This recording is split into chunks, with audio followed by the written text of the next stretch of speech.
Selamat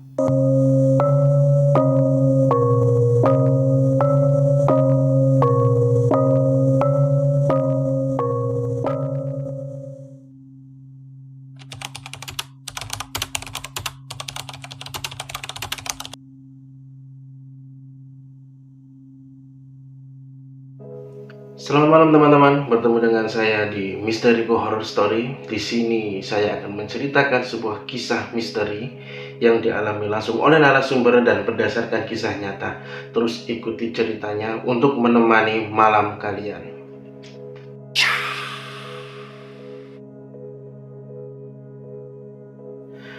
Kisah ini bermula pada tanggal 27 Maret 2014. Panggil saja narasumber kita ini NP. Jadi, si NP ini kebetulan tercatat sebagai mahasiswa di salah satu kampus yang berada di Kabupaten Jombang. Nah, singkat cerita, pada sore itu dia tidak bisa langsung pulang ke rumah dikarenakan harus ada kuliah malam. Kuliah malam dimulai sehabis sholat maghrib atau sekitar setengah 7 dan harus selesai jam setengah 9 malam. Proses pembelajaran di kampus berjalan dengan lancar, tapi tidak untuk suasananya karena pada saat itu cuaca di luar sedang hujan lebat. Si NP ini berpikir santai-santai lah, karena memang hujan begitu lama mungkin nanti juga akan reda ketika perkuliahan sudah selesai. Tapi nyatanya tidak. Pada saat perkuliahan sudah selesai, hujan juga belum reda pada saat itu. Jadi mau tidak mau dia harus terpaksa stay di kampus dulu menunggu hujan sampai reda. Nah, si NP ini kebetulan dia sama 3 temannya, panggil saja namanya Adi, Putra, dan Nugraha. Tapi setelah ditunggu sampai 30 menit, hujan masih juga belum reda. Hanya saja tidak selebat sebelumnya, jadi cuma hanya sebatas gerimis gitulah. Si Adi ini kebetulan bukan asli orang Jawa, dia adalah asli Lampung. Jadi kebetulan si Adi ini dia ngekos di dekat kampus. Si Adi akhirnya menawarkan si NP, Putra, dan Nugraha untuk sementara berteduh di kosnya supaya lebih enak begitu. Pikirnya kan seperti itu. Berangkatlah si 4 orang ini tadi ke kosannya si Adi. Nah, sambil menunggu hujan reda, mereka ya bincang-bincang lah seperti biasa. Pada saat itu si narasumber atau si NP ini sudah merasa nggak enak nih, kayak udah ada nggak biasa di dalam suasana waktu dia lagi nongkrong-nongkrong sama temannya itu. Si NP ini merasa sudah ada yang seperti mengawasi dia sewaktu dari kampus sampai ke kosannya si Adi itu tadi. Si NP ini tetap berpikir positif, mungkin itu karena efek dari cuaca yang kebetulan dingin sehingga tubuh atau bulu kuduknya itu berdiri atau mungkin merinding. Semakin malam hujan masih juga belum reda, akhirnya 4 orang ini memutuskan untuk tidur di situ.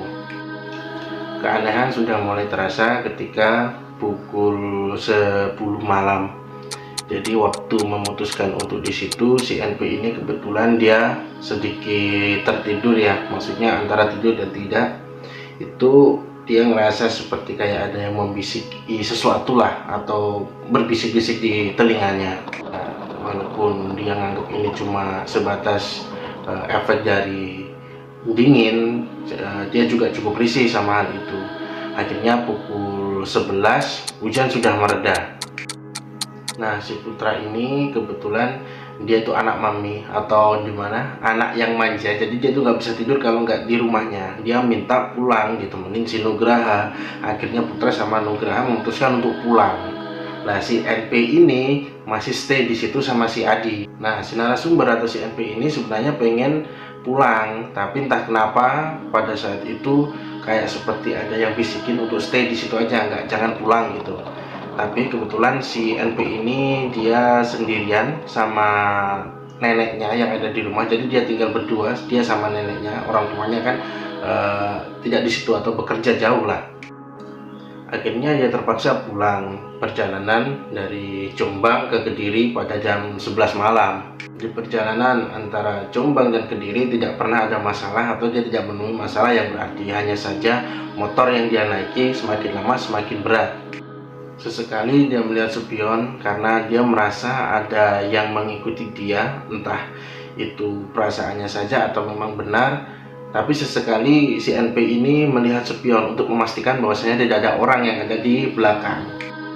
Nah, tepat sebelum sampai ke rumah, dia itu harus melewati sebuah jembatan. Kita sebut saja jembatannya Plengkung. Nah, di jembatan Plengkung ini terkenal jembatannya ya lumayan angker.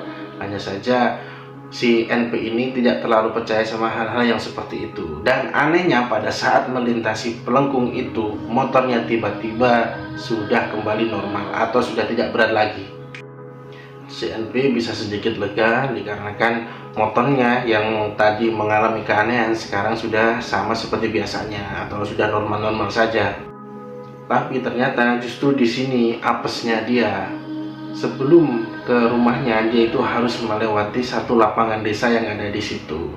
Nah, 1 minggu sebelumnya itu memang ada rumor di situ ada tetangga si NP itu meninggal dan dirumorkan di situ dia bergentayangan begitu. Jadi si almarhumah ini diisukan oleh warga sekitar suka mengelilingi kampung, mengetok-ngetok pintu dan dibuka sampai 3 kali nggak ada orangnya. Tapi kalau dilihat dari jendela pasti kelihatan gitu. Si NP ini dia nggak percaya sama hal-hal yang berbau seperti itu. Nah, pas waktu dia mau melintasi lapangan, nah di sini keanehannya. Pada waktu itu hujan masih rintik-rintik, dia itu ngerasa seperti ngeblank atau matanya tertuju pada satu tempat. Tempat itu adalah tiang lampu. Jadi di situ ada satu tiang lampu yang kurang lebih tingginya itu 5 atau 6 meter lah. Di situ ada bayangan putih yang tingginya kurang lebih hampir sama seperti yang lampu itu. Awalnya si NP ini tetap berpikir positif dan cuma melihat itu sebatas cahaya lampu. Tapi semakin lama cahaya lampunya itu semakin pemutih, semakin putih, dan semakin membesar. Dan cahaya putih itu semakin lama semakin padat atau memadat. Artinya si NP ini dengan ngeblanknya itu dia berani, jadi tidak ada perasaan takut sama sekali. Karena memang dia juga harus melewati satu-satunya jalan itu, jadi memang antara tiang lampu sama jalan itu memang mepet seperti itu. Dia mau nggak mau harus melewati depan situ, melewati benda putih itu tadi.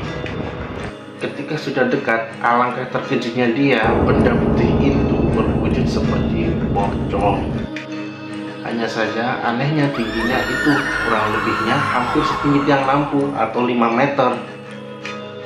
Jadi si NP ini hanya terbelalak sambil naik motor lihat itu pemandangan seperti itu selama beberapa detik. Jadi antara takut dan tidak percaya, si NP ini melihat pemandangan seperti itu terpaku bengong tapi sedang mengendarai motor dan melintas tepat di depannya. Kesadaran NP ini kembali pulih ketika sudah berjarak beberapa meter dari si pocong ini. Akhirnya si NP ini istighfar, terus dia ngebut, dia tarik gas motornya, udah sekenceng-kencengnya sampai di rumah.